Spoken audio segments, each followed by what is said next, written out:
네, 안녕하십니까. 오늘 하루 주식 우아주 여러분, DJ 스보 인사드립니다. 반갑습니다.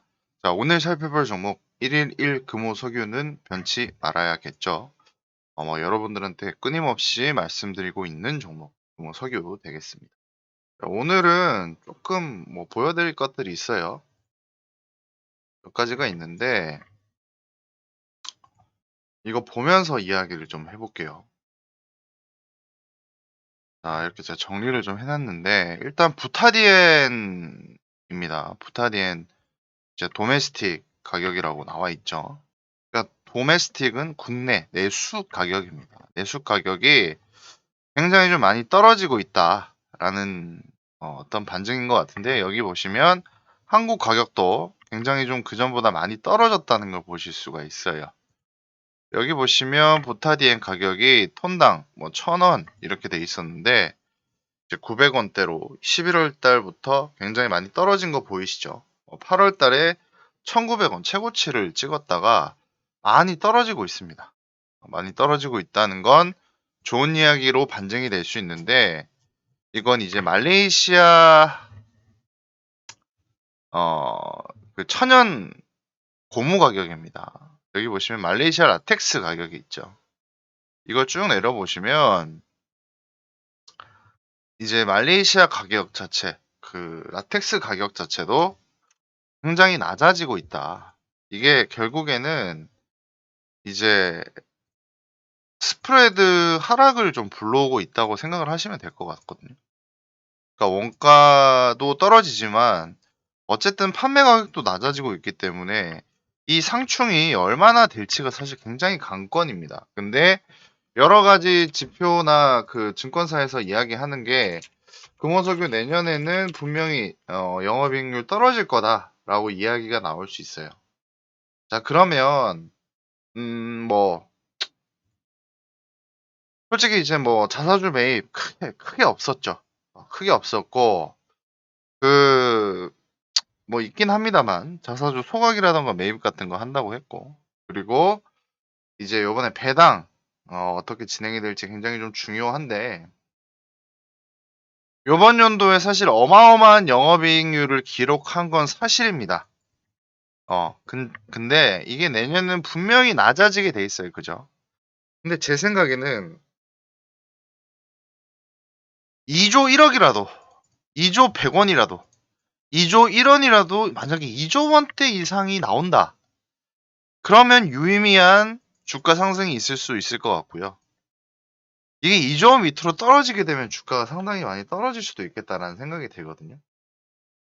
근데 지금 올 연간 영업이익을 1조 8천억 원, 1조 8천억 원, 1조 8천억 원이 아니라 저기 1조 8천억 원 8천억 원 정도로 내다보고 있다고 합니다. 어, 여기 보시면 이렇게 나와주고 있죠. 지금 LG화학도 그렇고 롯데케미칼도 좋은 모습 보여줬는데 지금 금호석유화학은 좀 가파르게 빠지고 있어요. 이게 이미 차트에 녹아들었다, 선반영이 되었다라는 가정을 해보면 지금 다시 저점대 딛고 상승 가능성이 있다고 좀 보거든요. 이 선반영이 돼 있는지가 상당히 중요할 것 같고요. 여기다가 이제 CNT가 중요합니다. 탄소 나노튜브가 2에서 한 5년, 길게는 3에서 5년 이 사이로 이제 호황기가 다가올 수 있는데, 여기에 대한 어떤 그 뭐랄까요, 모멘텀이 살아나는 그 가시화가 굉장히 중요하다. 이번에 OCI랑 지분 교환도 했죠. 그게 상당히 중요한 한 해가 되지 않을까. 그러니까 2022년이 길게는 2022년부터 23년까지 굉장히 좀 중요한 기간이 되지 않을까라고 개인적으로는 생각이 듭니다. 그럼 앞으로 어떻게 전략을 짜야 되냐? 내가 이 부근에 몰려 있다 하시는 분들은 만약에 가격이 오면 절반 정도는 전 매도하라고 추천을 드리고 싶습니다. 그러니까 손절하라는 뜻이 아니라 여러분, 보합권에서 어느 정도 절반 정도는 안전상 매도를 해서 조금 자산을 지킨다. 자산 보존의 의미가 굉장히 필요할 것 같고요. 그 이후에는 이제 앞으로 업황에 달려있고 CNT라던가 2차 전지 쪽으로 수급 쏠림을 어떻게 앞으로 진행이 될지가 상당히 중요한 키포인트가 될 것 같거든요. 근데 사실 제가 여러분들한테 2차 전지 관련해서 배터리 쪽은 제가 크게 여러분들한테 이야기를 드리지 않죠. 제 영상들 보면 배터리 관련해서는 제가 그렇게 크게 언급을 안 하고 있습니다. 왜 그러냐면 지금 글로벌 시장에 점점 중국 그러니까 대만 뭐 이쪽으로 해서 그 공격적인 좀 어떤 시작이 되는 한 해가 될 수 있을 것 같아요. 근데 이제 이때부터 LG화학, 삼성 SDI, LG 에너지 솔루션이죠, 이제. 죄송합니다. 삼성 SDI, 그리고 SK 이노베이션. 이 3사가 제대로 된 역량 발휘를 할 수 있는가에 유의미한 시간이 된다. 초점이 되는 시간이 될 수 있다라고 바라보고 있거든요.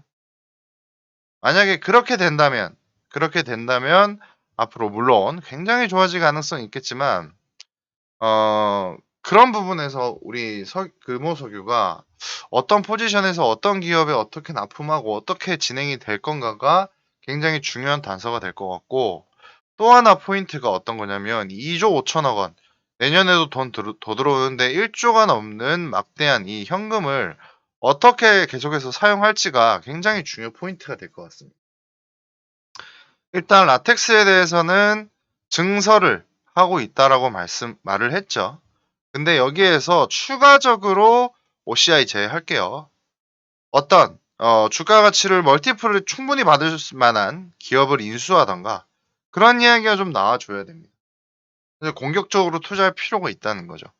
근데 그 지금 뭐 원래 여기 이런 업종 자체가 여러분 굉장히 보수적입니다.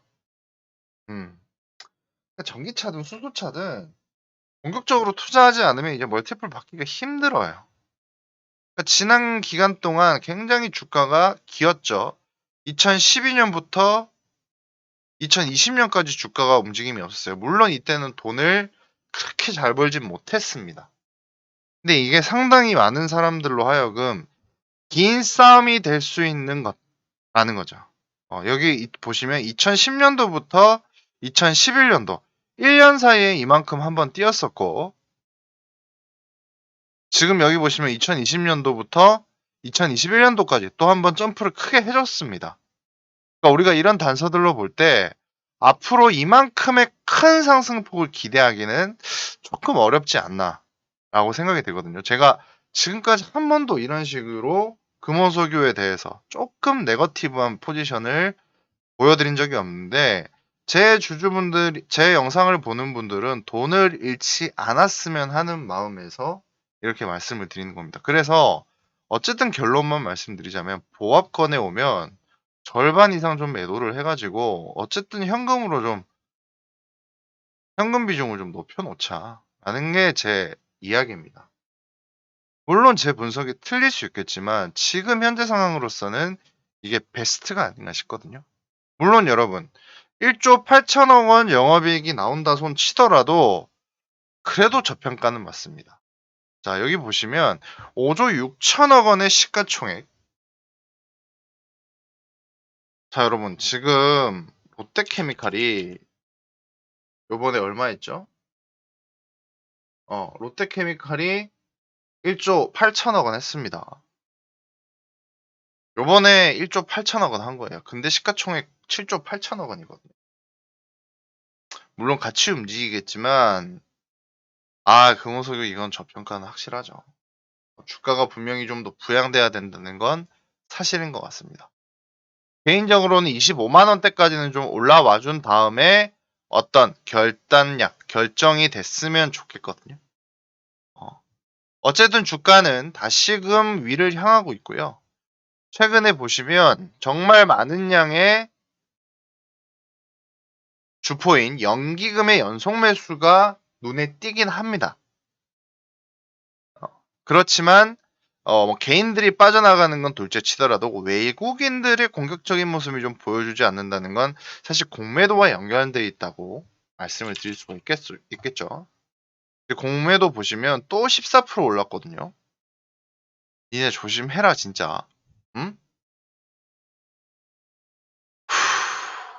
지금 제 생각에는 공매도가액이나 연기금이익이나 누가 이기나 한번 해보자. 좀 이런 느낌인 것 같은데, 자, 좋습니다.